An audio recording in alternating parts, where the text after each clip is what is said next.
La mort est un mystère. Elle tourmente l'homme et n'épargne personne.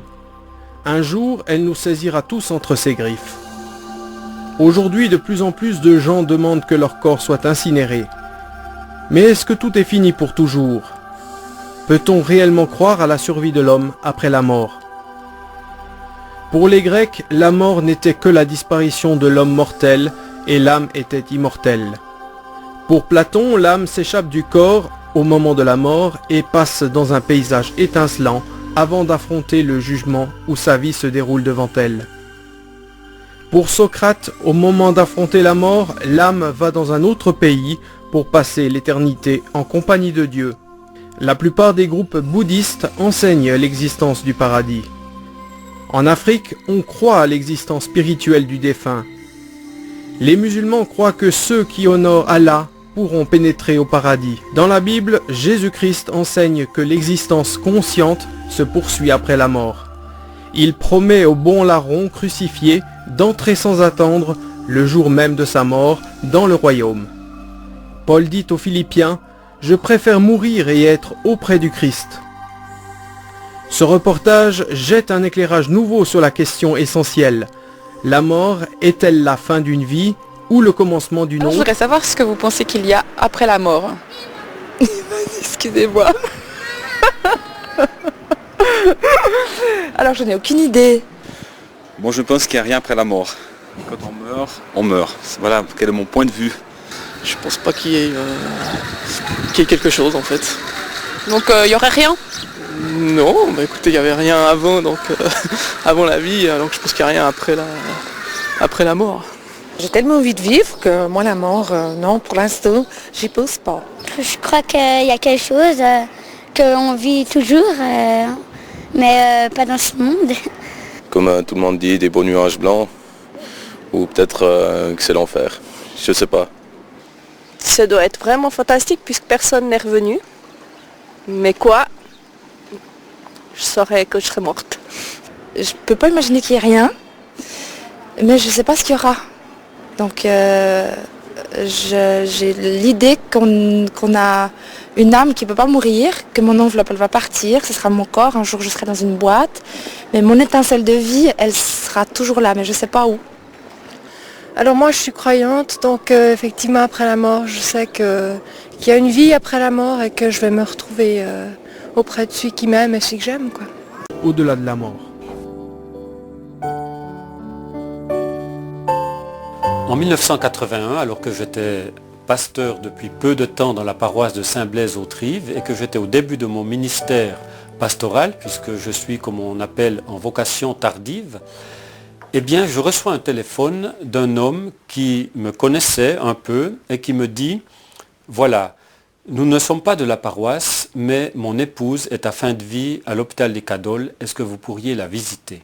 Je me suis mis en route pour aller au Cadoles. Je suis entré ainsi dans cette chambre d'hôpital, vraiment dans une certaine misère intérieure, me dire mais qu'est-ce que je vais apporter à cette personne, moi qui suis en bonne santé? Et d'abord ma première surprise, c'est de trouver une personne qui était dans une paix profonde, une paix qui émanait de son visage. Nous avons échangé quelques mots et puis elle m'a parlé de sa situation. Elle m'a dit écoutez, il faut que je vous dise. Oui, je suis à fin de vie. Mais il y a 14 ans, j'ai eu un tragique accident et je suis morte cliniquement. Et puis là, j'ai vu le Seigneur Jésus.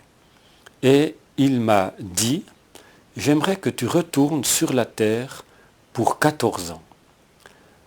Et maintenant, je suis bien sûr revenu sur la terre, retrouvé une pleine santé, mais ce temps de 14 ans est maintenant écoulé. Je sais que mon temps sur la terre est terminé, alors je vous confie ceci. Je suis triste ô combien de quitter mon mari, mes enfants, mes amis, ma famille, mais vous ne pouvez pas savoir la joie qu'est la mienne de retourner là où j'ai été pour un court instant. La Bible nous parle aussi d'expériences qui sont du type de la vie après la vie. Par exemple, l'apôtre Paul dit « Je connais un homme qui a été ravi au 3e ciel. » Est-ce que c'était dans son corps ou sans son corps? Est-ce que c'était en esprit? Je ne sais pas exactement. Mais cet homme a vu des choses dont il n'est pas possible vraiment de parler avec des mots humains. Et je pense aussi à cette expérience extraordinaire de l'apôtre Jean, qui était prisonnier à l'île de Patmos et qui était proche de l'âge de 100 ans. Et il est dit dans l'Apocalypse au 1er chapitre que le jour du Seigneur, donc le dimanche, il a été ravi en esprit et c'est ainsi que Jean a vu toute une série d'événements dans l'au-delà et il a vu le Seigneur aussi lui parler, mais un Seigneur glorifié. Et ce que j'aime dans cette expérience, c'est que d'une part, il nous est rapporté une fois de plus une expérience de ce type, cette expérience de l'au-delà, cette expérience d'une vie après la vie. Mais lorsque Jean parle du Christ, il va toujours dire « son visage était comme le soleil, ses pieds étaient comme des reins ». Et j'aime bien ce « comme » parce que là aussi, il y a une part de mystère. On ne peut pas vraiment décrire exactement les choses comme elles sont dans l'au-delà parce que nous sommes encore sur la terre.